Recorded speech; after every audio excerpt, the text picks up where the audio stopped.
চলো আজকে সারাদিন কী খেলাম চলো তোমাদের সঙ্গে শেয়ার করা যাক। প্রথমেই কাকিমার বাড়ি গিয়েছিলাম আর কাকিমা এখানে কতগুলো পেয়ারা দিয়েছিল, তাই পেয়ারা মাখা করেছিলাম।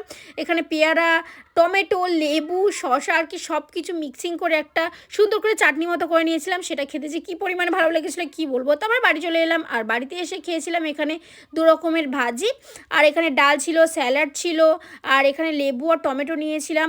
আর আর ফুলকপি আর মাছ রান্না করেছিল মা, সেটাও খেয়েছিলাম, বেশ ভালো লেগেছিলো। খাওয়া দাওয়ার পর একটু ঘুম দিয়েছিলাম। বিকালবেলা ঘুম থেকে উঠে একদম সুন্দর করে রান্নাবান্না করেছিলাম নিজের জন্য আর কি। এখানে ছিল ম্যাগি, পাস্তা, চা, লেস, ফুচকা, কলা, সব রকমের খাবার দাবার ছিল। বেশ আনন্দ করে খাওয়া দাওয়া করলাম। আমি একা খাইনি এখানে, যদিও আমি মা সবাই মিলেই খেয়েছিলাম। খাওয়া দাওয়ার পরে রাত্রেবেলা দেখি ওমা পাপা কতগুলো বিরিয়ানি এনেছিল, না একজন পাপাকে দিয়েছিল আর কি, নেমন্তন্ন ছিল, পাপা যায়নি সেই মতো দিয়েছিল। আর অল্প করে বিরিয়ানি খেয়েছিলাম, কারণ সেগুলো খেয়ে তো আমার পেটে একদমই জায়গা ছিল না। তোমাদের কেমন লাগলো অবশ্যই কিন্তু কমেন্টে জানাতে ভুলো না। টাটা।